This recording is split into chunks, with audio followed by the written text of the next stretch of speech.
Ron, you're well known across the Teach for All network and have really done so much to inspire so many of the leadership development efforts that people are undertaking with their teachers and alumni and staff and such. So you really need little introduction. But Ron Heifetz is a lecturer of public leadership and really the founding professor, as I understand it, of the Center for Public Leadership at Harvard's Kennedy School. And has also for 3 decades just produced a seminal amount of work on the development of leadership and in particular of kind of adaptive capacity within society, within businesses, within nonprofit organizations and other institutions. And I think I shared with you all that in my last talk with Ron, he was just raised some beautiful and provocative questions about which have to do with, is there more we could be doing? I mean, just in his own observations of his interactions with some of our former participants and alumni across the network, what more could we be doing to influence their development as adaptive leaders? So I'm excited to have him be able to share his thoughts with the network, and thought I would start us off with, I'll facilitate a Q&A for about half an hour, and then we'll open it up for you all's questions. So with that, I'll just dive in. As Ron, I think our core purpose across Teach for All is to develop collective leadership to ensure all children fulfill their potential. And I know your work, as I understand it, is premised on the idea that we really need everyone exerting leadership. So I wanted to start just with the question, in your experience, what's the most important thing we need to do to develop collective leadership? I think the one of the core challenges in collective problem solving is the ability for people to learn publicly, to learn in front of other people, particularly when it requires that people move to the frontier of their competence, and that they are then willing to expose that frontier and to explore that frontier with other people in the hope that collectively they can push that frontier forward and create new capacity. And it seems to me that one way to anchor a conception of leadership is to anchor it around the challenges to be met. And then to ask what kinds of practices are needed, and then finally to ask what kinds of personal capacities are needed to engage in those practices to meet those challenges. Most leadership work has, to my mind, been a bit disoriented and is disorienting because it starts with the abilities, the tools that one needs, or the hands that one needs, rather than starting with the challenge to be met. And just like one could have fabulous hands and fabulous tools and build houses, you would call a house builder, you'd call somebody a carpenter because they're doing particular things with those hands and tools. But you could also be a sculptor in wood or in metal, and you could also be a fine cabinet maker. So if we anchor our conception of leadership around the challenges to be met rather than the hands or the tools, I think we come up with a much more specific notion of leadership that's less confusing and less murky and disorienting than much of what's been written about leadership, because a lot of our unschooled cultural assumptions about leadership is that it's the same as authority, or it's the capacity, or it's the personal abilities to gain authority. And so most studies of leadership are actually studies of CEOs or people who become heads of an organization, presidents, and then we analyze how did they get there. But most of those tools are pretty non-specific. there's a lot of people who get those tools, get those powers, who don't practice any leadership. Mm-hmm. And we know that because we complain all the time about the lack of leadership we get from people in positions of authority. It couldn't simply mean that leadership simply means the personal abilities to gain authority in people's eyes. There has to be some set of challenges that are particular to leadership that make it different from lots of other realms of professional life where it's enormously useful to have authority and to have the tools. Like when I used to practice surgery or run emergency rooms, I had to have particular abilities, particular hands, and I had to have the tools to bear, but I wasn't practicing any leadership. I was helping in an emergency room. I was coordinating, people and applying my expertise, my authoritative expertise to do critically important work, but work that was relatively routine, work that we already had the know-how to do and for which my authoritative expertise was sufficient. Generally in the emergency room, I didn't have to move to any frontier of competence. I simply had to operate competently and in a trustworthy fashion within the expertise that I had been trained to have. And that was true with every member of the team, the other doctors, the nursing staff, and so forth. So when we start an inquiry on leadership around the tools or the powers and how to gain those powers, it ends up being pretty nonspecific. And we end up becoming disoriented because we're not specifying what actually do we need to meet a particular set of challenges, for which then we would naturally call that leadership. And the challenges then that I've anchored my concept of leadership around are challenges that require new capacity, challenges that require people to learn new ways, innovation, in various kinds. And so when people have to learn new ways, a core challenge then is, can you bring different people together, each of whom bring a lot of competency to the challenge? Mm-hmm. If you enter a school, those teachers in that school have been working with children in that neighborhood and in that culture and in that context for a long time. They have a lot of expertise. They're not at their frontier of competence because they started off jaded and cynical and don't care. Most teachers start at the age of 22 or 23 in a school, and they want to turn on all the children. They want to turn the lights on with every single child. It's only after years of coming up against a high percentage of failure that they begin to develop a callus, and then begin to develop a whole set of rationalizations to displace the responsibility for their failure into the community, into the economic system, into the culture, or into the children, and begin to have prejudicial views of what the baseline capacity of a child might be.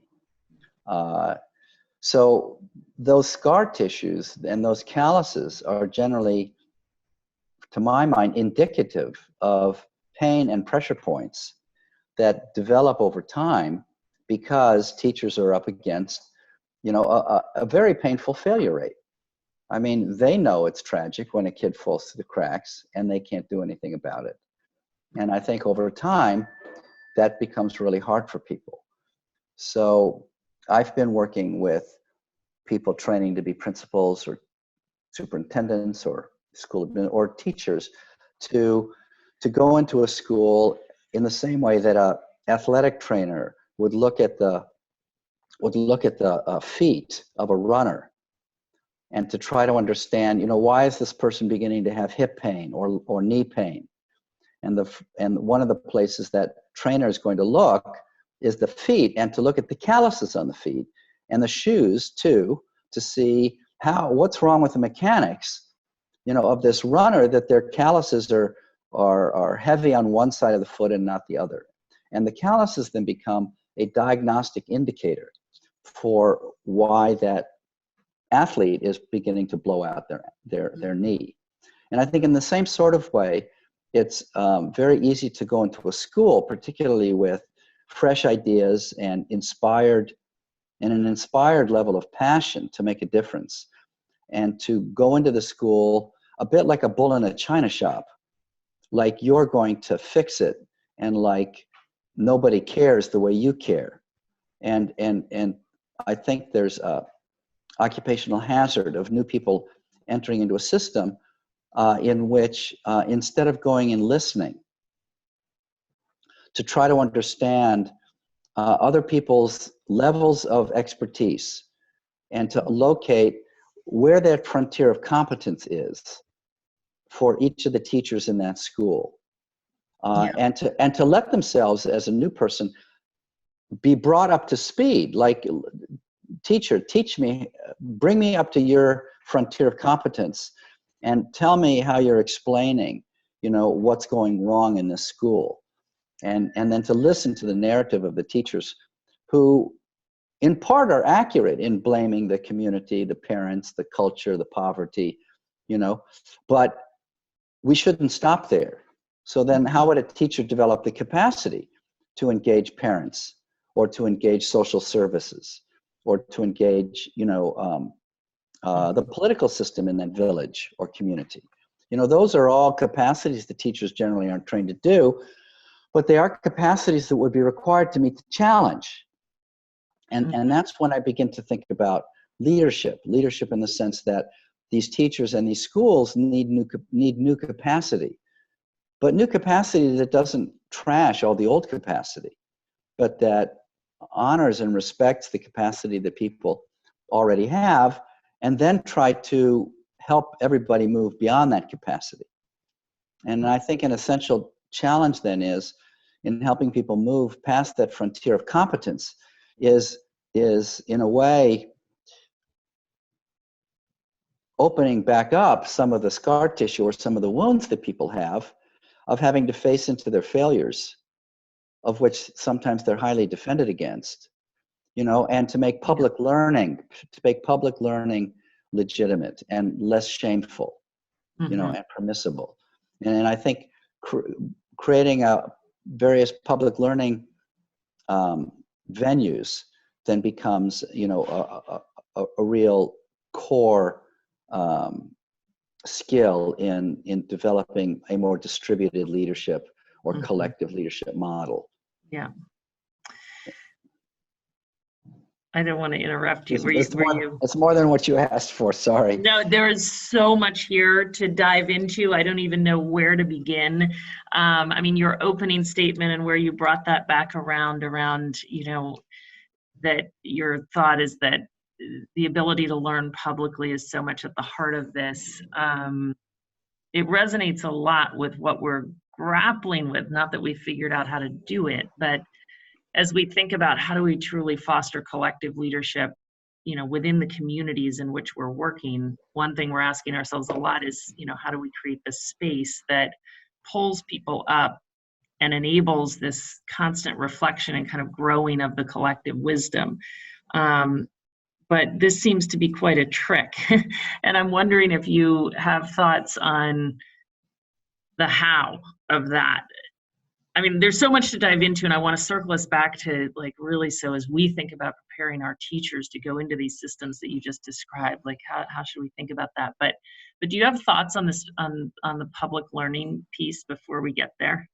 Further thoughts? Well, I think that this, from the little experience I've had with your alumni over the years, I think that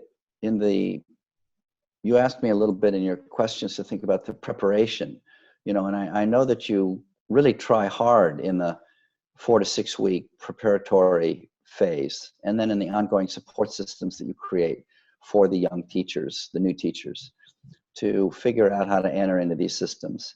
And I think that from what I see, there's a bit of a disconnect, because part of the recruitment process is recruiting people who are full of passion and desire to change the world and to tackle the hardest problems in the world, beginning with the teaching of children as creating the future and creating the future populations of countries around the world.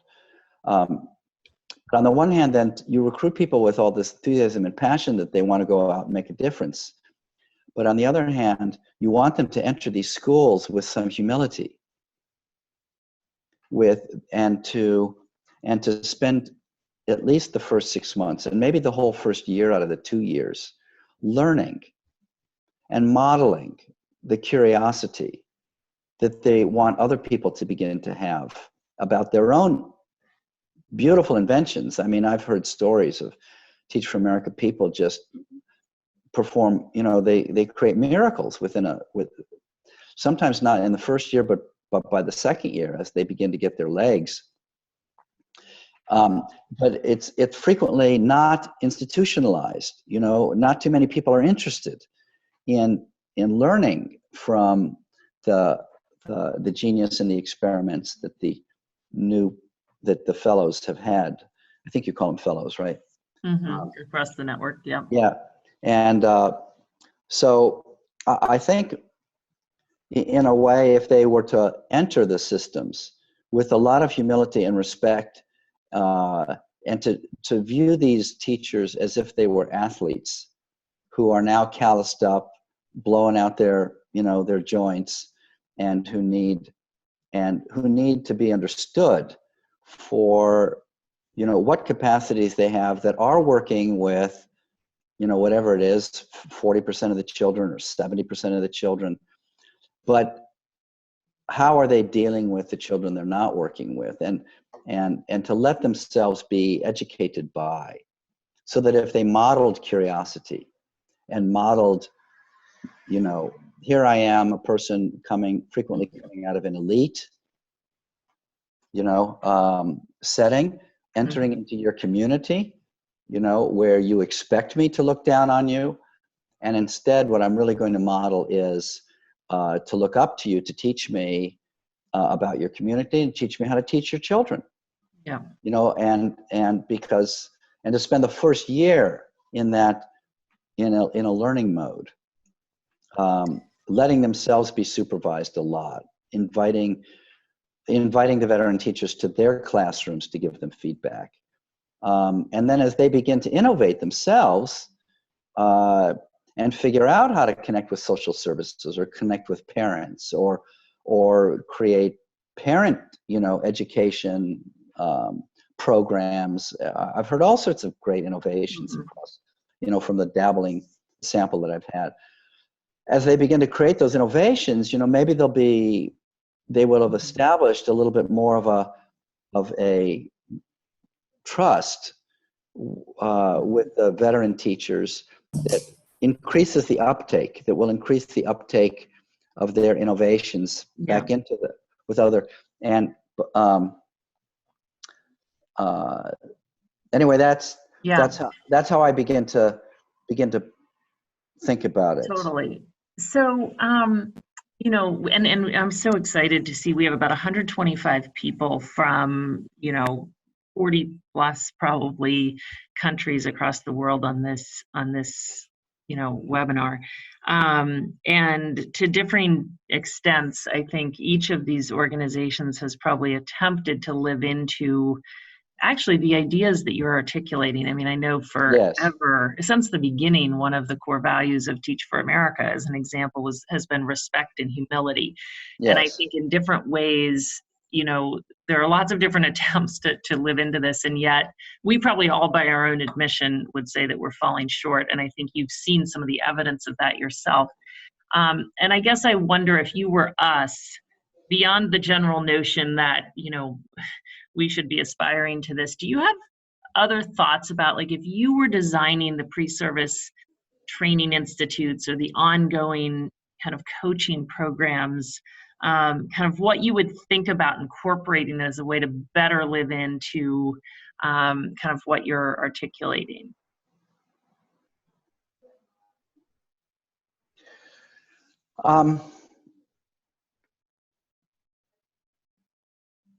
Well, again, I'm gravitating towards the pain and the pressure points. And maybe that's totally out of balance in terms of being relevant to your wonderful community. No.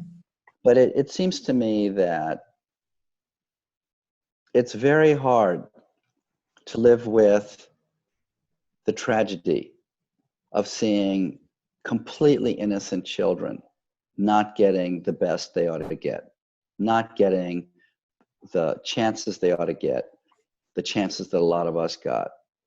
And it's just heartbreaking, you know, when you're really there in the setting, to have to see that these beautiful innocent children, you know, may come to school one day and they're hungry, or they've gotten beaten, or their parents have had a violent fight, or their mother's a prostitute, or their dad's a violent alcoholic, or, you know, that and then you see these children and you're trying to love them up and educate them as best you can, and you know, it's so much harder than making a mistake in a machine shop or a, you know, assembly line where you're making, you know, some piece of metal into something. You know, working with children is about the most sacred thing there is in life, and I think anyone drawn to it is going to feel deeply upset at not being able to do the best you can for the children. So I think that people, and one of the ways that one of the forms calluses take is a kind of non-listening, arrogant, you know, impatience, and the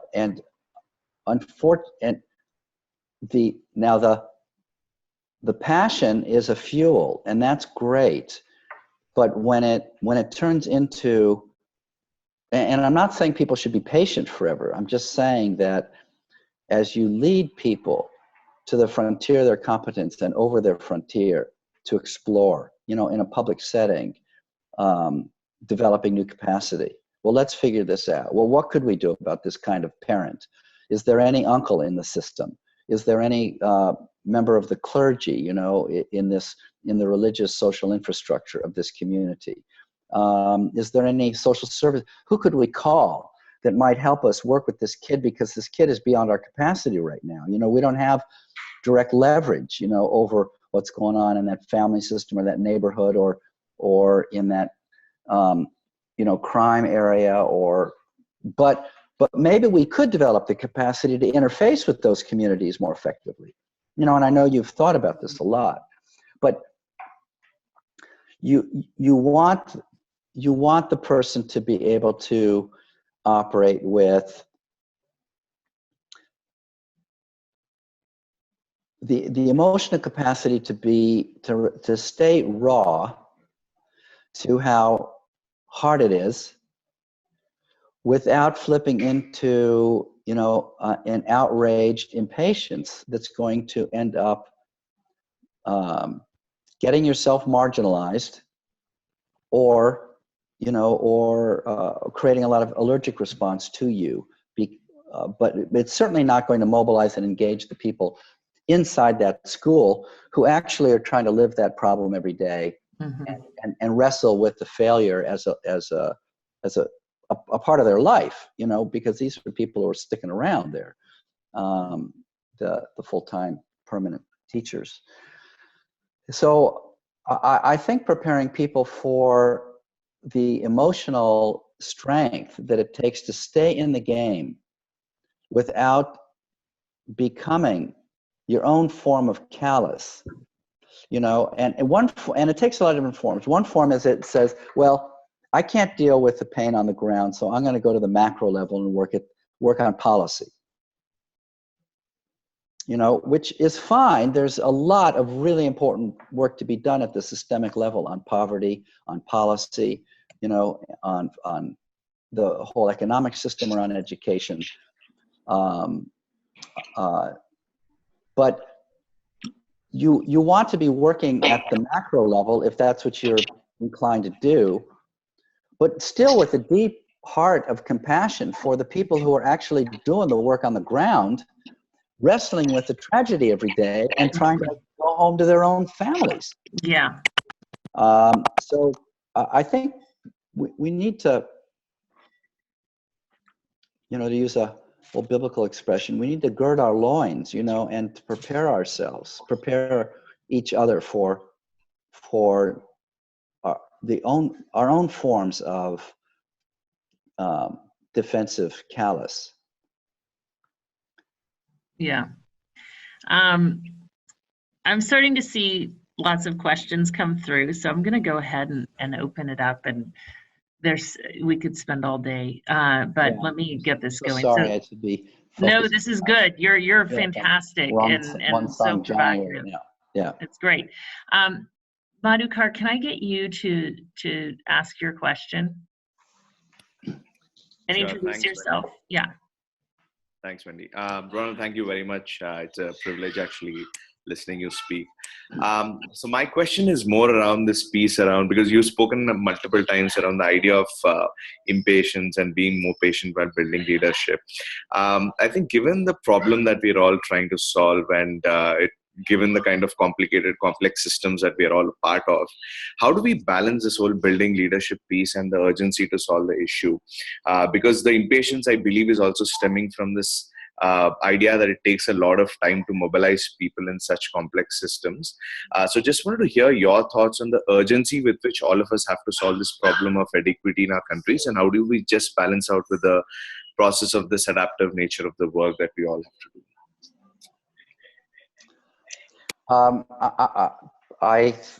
First of all, I like your name. It means honeybee, right, Madhukar? Madhukar, can you hear us? Sorry. Yeah. Sorry, it does, Ron. Yes, it does. Yeah. Your name means honeybee, right? Yes. Yes, it does. Yeah, that's great. So as you go around cross-pollinating and trying to get all these flowers to bear fruit, I think that you have to be impatient, but you also have to be in it for 1 or 2 or 3 lifetimes. The equity that you want to bring needs to be brought fast, but it's going also to take time. And you need to stay in the game, for the long haul, because it's not going to turn over fast. And the people who want it to turn over in a jiffy end up becoming revolutionaries, and they generally then spend 20 years. Again, they spend a long time finally achieving their revolution, and then they finally win the revolution and discover, now I'm a government bureaucrat and I have no idea what to do. I mean, it just takes time to change a culture and to change an economy, and so you have to work it in a tireless fashion, but in a way that also stewards your own resources to be able to stay in the game for the long haul. So you have to burn the flame constantly, but you also have to burn it so that it and tend to that fire in you so that it stays alive and doesn't burn out, doesn't burn you out and doesn't burn other people out. Mm-hmm. Because these equity problems, unfortunately, my own particular view is that the world has fallen really behind the curve on family planning. And because of that, we have populations that have really exceeded the carrying capacity of our schools and communities and economies. And it's creating an extraordinary challenge for school systems to provide the holding environment for children when parents have more children than they can manage, and where they don't have many economic resources, or they're both working very hard, and the school then has to provide the holding environment that parents are always traditionally, or the small village provided, but isn't providing as well any longer. And as these children get older and move into middle school age or high school age, they become vulnerable. You know, the girls become vulnerable to being recruited into prostitution, and the boys become vulnerable to being recruited into gangs or terrorist groups of various kinds. So it becomes really critical, I think, the school provides the holding environment when other social systems are failing to do so. And I do think it's critically important to work the larger equity questions, but I also think in the meantime, there's a fundamental role for schools to be playing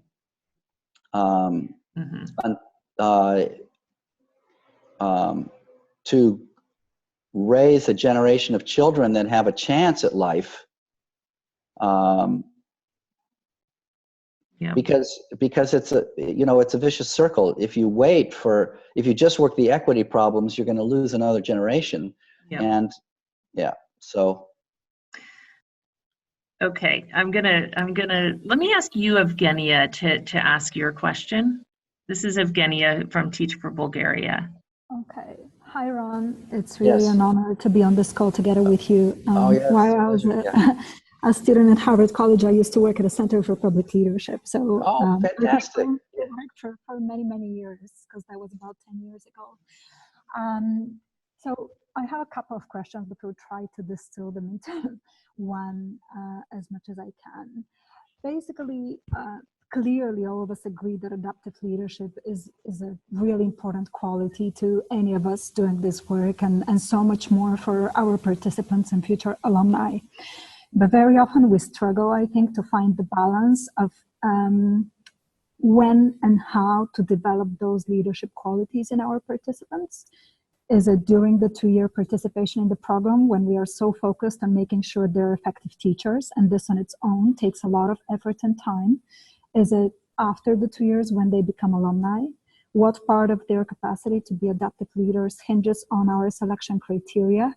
And what part of developing these skills and mindsets could be done once they're into the program during the first 2 years and maybe beyond that?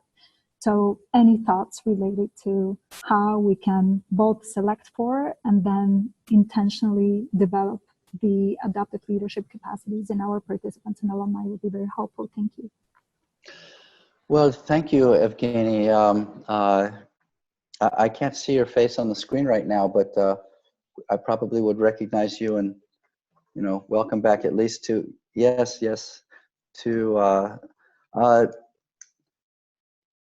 I completely agree with you with whatever intuition brings the question, that each phase of the fellow's experience with you is a really important opportunity.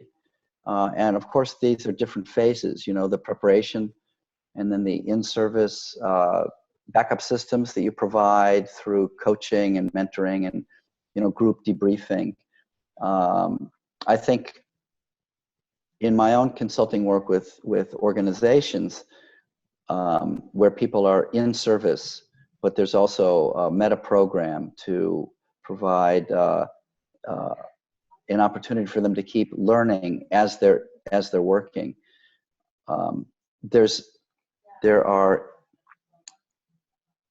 It's its own exciting and creative frontier how to design various kinds of debriefing mechanisms so that the person in service can be learning as much as possible. So I think you have the pre-service, you have the in-service, and then I also think the alumni network, which you guys have put a lot of energy into recently, is also another huge opportunity, because your goal is not simply to give people a 2-year experience and then they go off working in another industry for the rest of their lives. You want to get people excited about teaching kids at whatever level, at the micro level or at the more macro levels of management or policy. And that's then a lifelong thing of holding people in a process. And again, then providing them with training opportunities, debriefing opportunities, and so forth. So I think one can think about how to potentiate each of those three different moments in time or phases in a person's leadership development. Mhm. Let me ask Anita to ask your question next, and then maybe Shaquille, you can go after. Actually, it's Franco. I'm in Franco, Anita's, hi. yeah. I'm in my wife's. Thank you, Ron, for your time. My question was regarding our alumni. So there is this phase after the 2 years where each of them choose their place to contribute from. And my question is regarding the ones that want to be at local level but feel hesitant because they feel that because of corruption, there are people or the system, there are people within the system that play by different rules. And this, I mean, you could do wonderful things from local level agencies. But I see some of our alumni feel the calling, but feel very hesitant because there are people that are willing to go to different lengths to protect their interest. And my question was, if you could help us frame that challenge, what's the? I'd like to hear your reflection. So, what is the frame of mind that we could nurture in our conversations to deal with that? Because unless we find a way to deal with that, then there will be places within our educational systems that will be forever taken by corruption. And this is the only piece of the challenge that I feel almost without any clarity. Okay, it's a great question, wonderful question, very hard question. I have a couple of thoughts. The first thought is that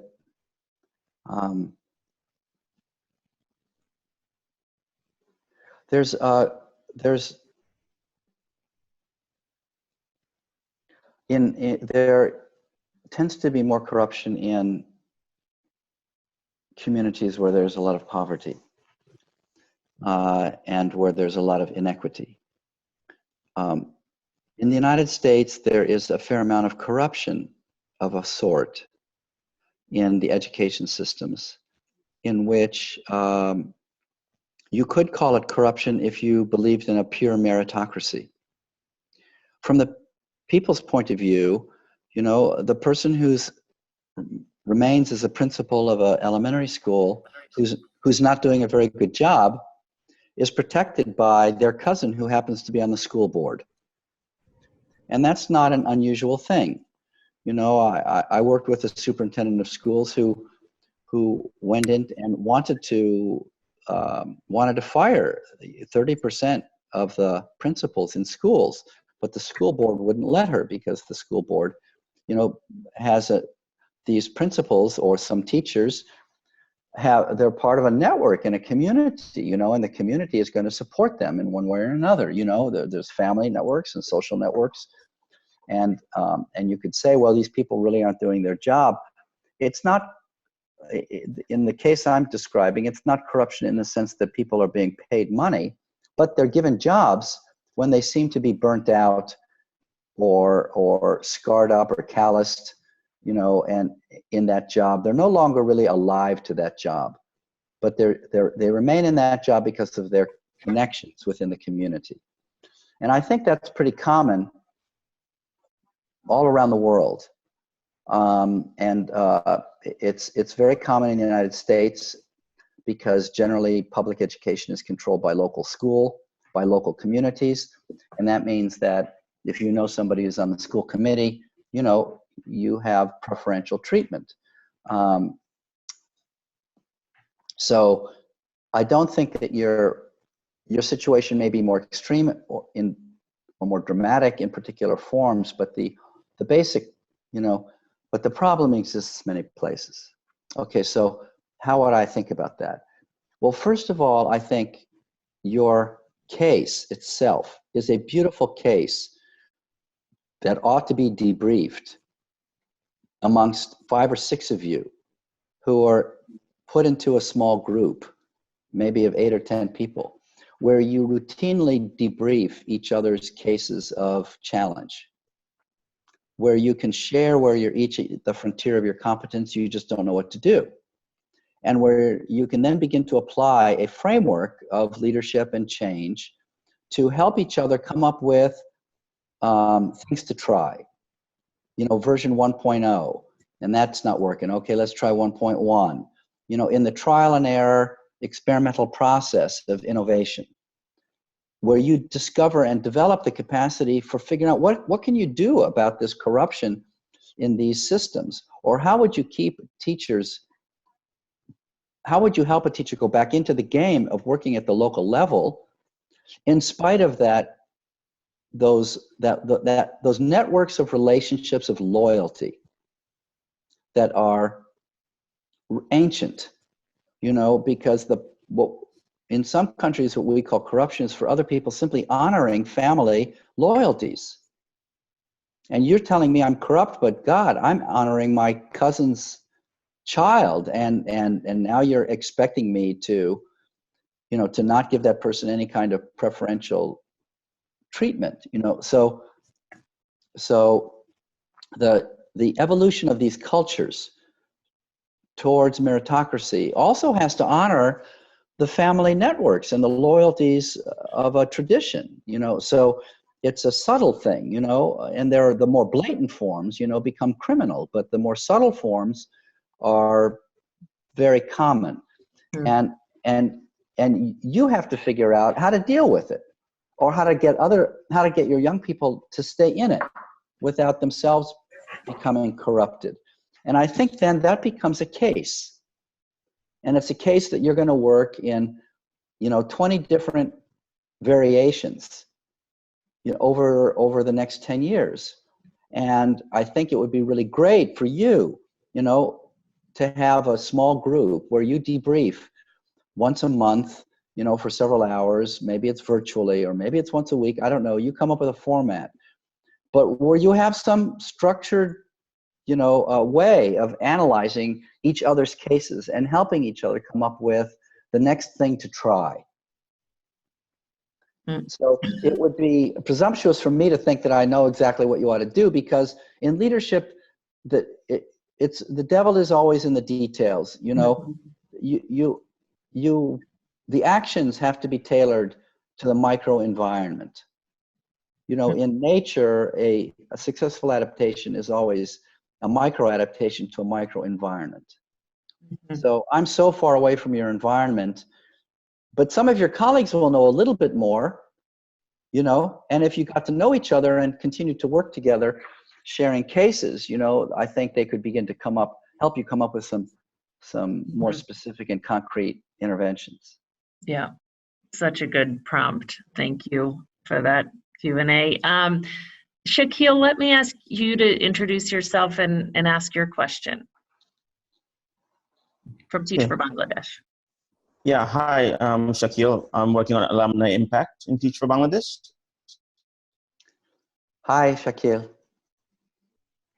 And in your notion of leadership, like, is there an aspect of followership to consider? Like, while applying principles of leadership, should we think about separate principles for followership, or does this question arise from the leadership as authority paradigm? Well, that's good. You're asking a sophisticated question, and I see that you're acquainted with my work already, so I appreciate that. You'll see if you read my books or articles that I almost never use the word follower, and I actually almost never use the word leader, because I view leadership, I don't like to draw a bottom line on any person or on their career, because I think in practice people do practice leadership sometimes, but not other times, on some issues and not other issues. And even people in high positions of authority, who we often call leaders, but I wouldn't, because I distinguish leadership from authority. Even these people in high positions of authority, they practice leadership sometimes on some policy issues and not others. Even some of our most objectionable or most ideal people in high positions of authority who exercise leadership only did it sometimes, and they failed plenty. So, I don't. So that's the first half of the response. The second half is that the word follower itself is, I think, tied to the nature of when it's tied to authority relationships. That is, when a child is born, the child is born to trust. And when you hold a child, it just melts in your chest. It's designed, we're designed as social creatures to give to somebody else trust and to trust them with a lot of power. You know, a baby just is designed to entrust a parent with its power over its body and lots of decisions. Of course, it's all designed so that the parent's then going to provide services.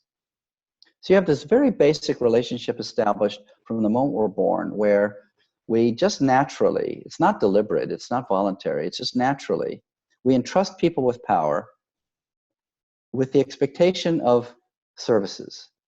And it's kind of an exchange relationship. It's a natural reciprocity of, in a way, what becomes a social contract. And as we grow up, we're taught by our parents, well, you can also trust these people and you can trust those people. But these people over there, don't trust those people, you know? In English, actually in the whole Indo-European family of words, which includes Bengali, the word enemy has the same root as the word, it means not, and means not, and emi means mama, ama, you know, ami. Basically, enemy is not mama. And anybody who says mama, who says, you know, mama says don't trust them, you know, that's pretty basic. So we from the moment we're born, we develop this ability to entrust other people with power and to authorize them. And we authorize them expecting services. You know, we authorize a car mechanic, we authorize a teacher. A parent gives a teacher authority to control their children over the course of a day. And all of those relationships of authority are fundamentally pivot around trust. People give power, but they trust that power to others for services. Now, when the trust is violated, people get scarred. And the violations of trust are so scarring that some people then grow up, you know, with a deep distrust of authority. So when I think about what is normally called a follower, I think about somebody who has informally authorized because somebody seems to be worthy of respect or trust or admiration. Sometimes people will even take on charismatic authority or moral authority in people's eyes, and they will gather then a constituency of people who we frequently call followers, because those people are looking to those people in the same way that a child looks to a parent for services. Please champion my cause. You know, please lead us out of the wilderness. Please solve this problem.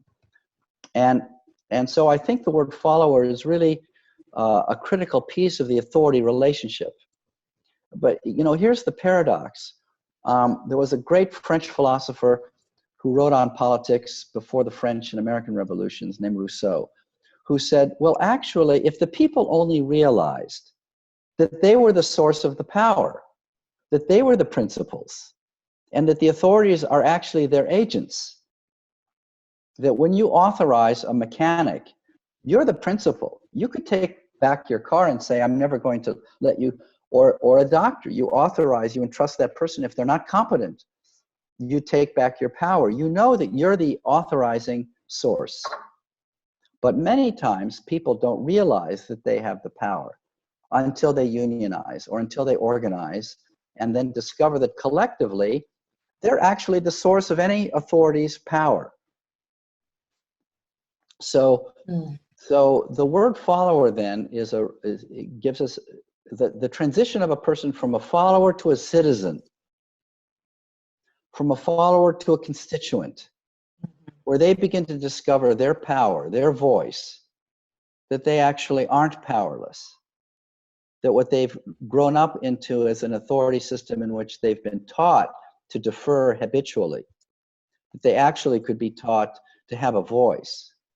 That's that, and that's why I think Rousseau's statement is aspirational. It's not actually that people even know they have a contract. If they only knew that it was a social contract, they could begin to know that they're half of the contract.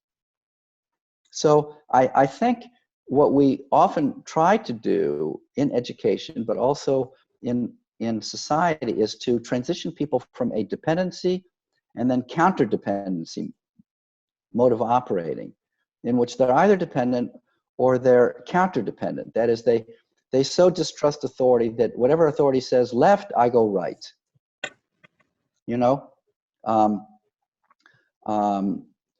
We want them to move psychologically from a state of dependency and counterdependency to a state of independence and interdependence, where they can, by choice, publicly learn, be dependent on one another. Hey, I can't figure this out. You know, where they can be interdependent, but not feeling that it's a violation of their independence. You know, and that motion then, I would say, is one way of analyzing the motion of taking somebody from a state of followership to a state of citizenship. Mm-hmm. Or where they even can begin to see that as a citizen they can practice leadership without authority or with limited authority, simply by seeing a problem in their midst, pulling people together to work that problem, and moving forward, and then engaging the authority structure, you know, in a change process. Mm-hmm. Yeah, I know that's more than you asked for. I'm sorry about that. No, it's beautiful. I didn't want to stop you because you just covered so much good ground. Let me ask Afsana to ask her question, and then we're going to try to do one more to close us out after that. Afsana? Thank you so much, Wendy, for the opportunity. And hey, Ron, it's really good to be in here. I'm also from Teach for Bangladesh. So my question here. You must know my former student, Ejaj. Yes, we do. He's a sweet man, a good man. Yeah. I actually saw him today as well. I love you. Yeah. So anyways, my question was, I work for the leadership development team, and you have talked about the patience that we need to create in our fellows to make sure they're having this collective information from the community to understand the community. And also you have talked about the passion that they have in order to, you know, change the world. So yes. I think you are connected, and I personally believe that, like, you know, we can use that passion they have to create that you know, the system in them, like how they can, like, you know, communicate with all the people and create the passion. So what is your take on that? Like, what do you think? Can we use that like their idea of changing the world into that patience to get everybody together on board and then change the situation systematically? I think you can, but you have to help them. They need a support system. Yeah, how? So that they don't burn what is out. your understanding? Yeah. Well, I guess the physical image that comes to my mind is when a rocket ship has to enter back into the Earth. And if it doesn't enter into the Earth at the right angle, it will either bounce back out into orbit or it will burn up, you know, in the atmosphere. And I think with these people, you want to take their passions, but you want to help them enter into a troubled and problematic world. Yeah. And you don't want them to bounce back out into orbit and leave education. Yeah. And give up on it, you know. But on the other hand, you don't want them to burn out, you know. And so I think then they need a support system to stay in the game. I think actually I would be really interested to hear what Wendy has to say, because Wendy's been at this now for a long time. Since she was a young person, she's been at this, and she's still alive to it. She still cares about the detail. She wrote me several emails to make sure I was prepared, that, with questions ahead of time. I mean, she's completely in it, and I would be interested to know how she keeps going, because she touches the sadness of it, with kids all the time. She's alive to it, but she still stays in it. Now, we people don't have to be saints. We need to help people make their own life, keep their anchors intact, balance, have a good life themselves, but still stay in the game for a lifetime, or for at least, a good chunk of their career. And I think then the passion is the key fuel source, but then we need to help people figure out, how to direct it, how to manage it, how to not get themselves burnt in the process. And so I really think it's about giving them the proper preparation, and then the proper in-service training, backup systems, and then post-service to help them figure out what's the right next step for them, and then to create a support system that can help them continue to improvise. That is to try this, to move there, to try that platform, to try this vehicle, but to basically stay in the game, in the improvisation of their life.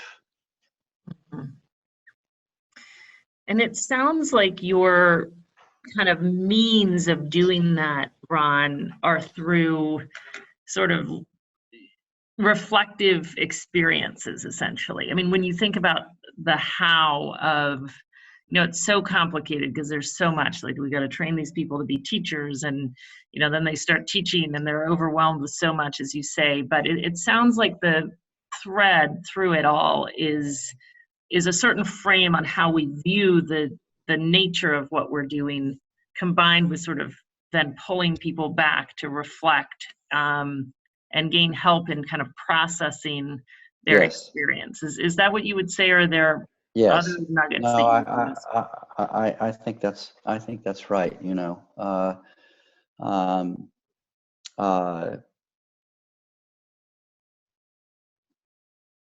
When I started having children, one of my closest friends, who happens to be a real genius, and said to me, I said, "Wow, I'm not sure I'm worthy of these, of this task. It's such a hard task to do this right, and you make so many mistakes." And he said, "Yeah," he said, "that's the truth. None of us are worthy." And, and when you surrender to the fact that we need to just keep working the frontier, doing the very best we can, and who could possibly be worthy of all the possibility in a child? So that doesn't have to be disheartening. It can remind us of the open-heartedness and the curiosity. If we could remain as curious as the children are in relating to our own colleagues as we enter these schools, or hang out in these schools, or then become senior, post fellowship. If we could maintain that kind of curiosity and compassion, gosh, I think it would really help a lot. Well, that's a beautiful note to leave us on. And clearly this is just the beginning of the discussion. You have. It's so impressive. You have maintained that. It's just really impressive. Well, we're all working. I'm so lucky to work with all these colleagues who keep me going and are keeping themselves going too. But we so appreciate this. And I think I'm seeing people need to start dropping off, which is totally fine, you guys. We'll send something out, but we feel like this is we need to find a way Thank to Wendy. continue this discussion and are really thinking about how to do that. So we'll I circle look back forward there. to it. Have a great time in Colombia, by the way, all of you. It's a Yes. beautiful country. Yeah. Take care. Beautiful. Thank you. Bye.